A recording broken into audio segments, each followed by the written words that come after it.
So now we're going to talk about rubber stamping, one of my favoriteest things. First, let's talk about the rubber stamp itself. This is a rubber stamp. It's made first with a drawing. This one, embarrassingly enough, happens to be one that maybe 20 years ago I drew. It then gets sent off to be made into a plate, and an engraved plate, and then that plate has a matrix made from it, a mold essentially, and on that mold goes a piece of rubber that is then put in a vulcanizer, and the vulcanizer heats it up and with enormous pressure pushes in the design. And so the first thing we get is the piece of rubber. Now this piece of rubber we've already trimmed and we have put on the backing piece. And then we hand cut each image with a saw, a little saw that goes up and down like this, and you end up with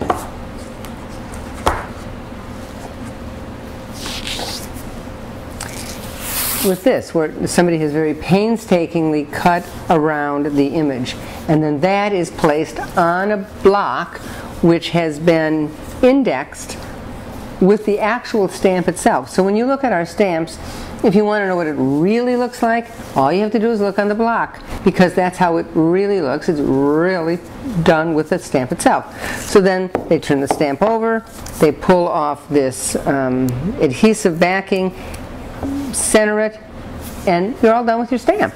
So that's how we actually make this rubber stamp. So next comes the hard part, the putting the ink on the stamp. This is essentially a relief print. You're really being a little mini printmaker. So you turn your stamp over, and what we want to do is hit the high points only.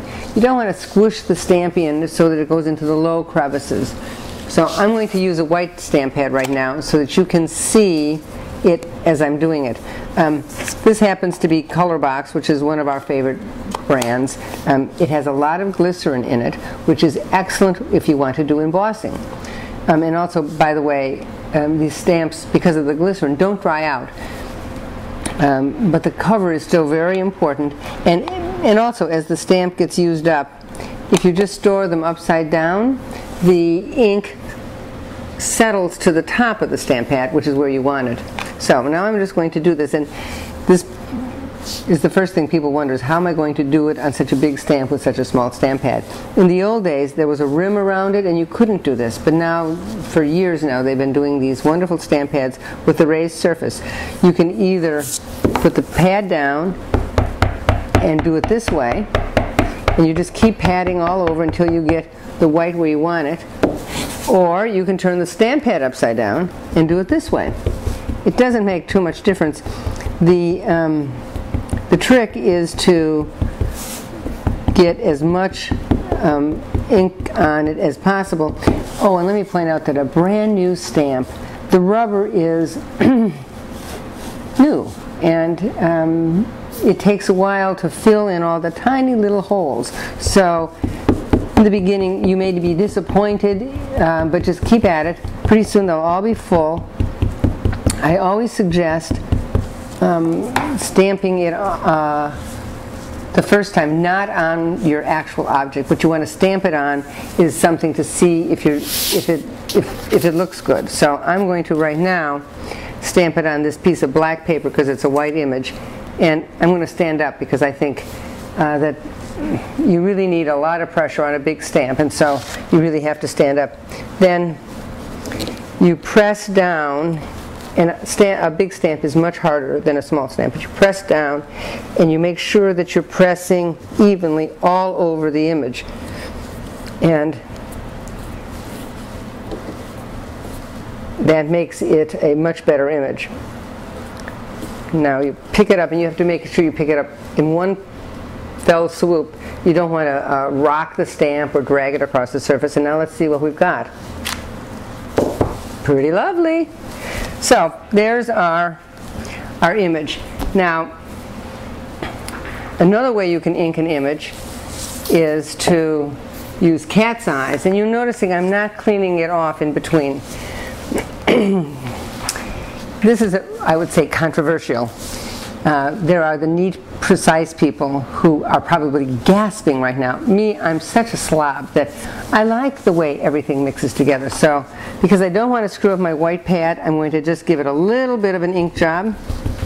And now I'm going to use these little cat's eyes, which have a cute little pointed shape, and they're very easy to control.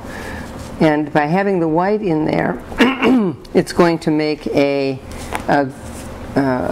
slightly more pastel-y, and because they're so small, I can really kind of reach in and control it.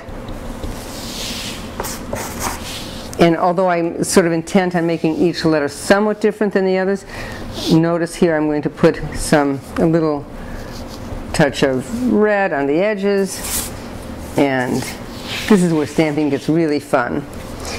And you notice that I'm not worrying too much about speed. This glycerin really retards the drawing time. I think we'll begin and end with orange.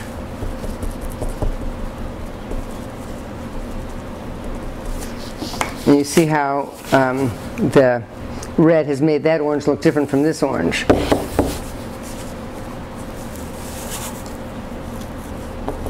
And now I'm going to do the K.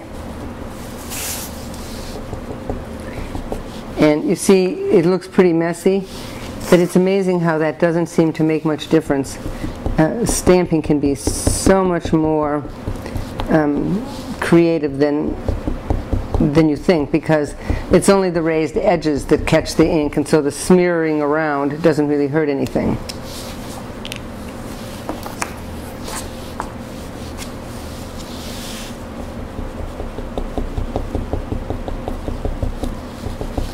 So, I love this sort of pushing things away. It's sort of my favorite thing to do. So there you see the whole thing is inked up in different colors. If you're at all concerned about the inks drying, this is a lovely little technique. You just huff on it. And that sort of activates the inks. So now I'm going to take a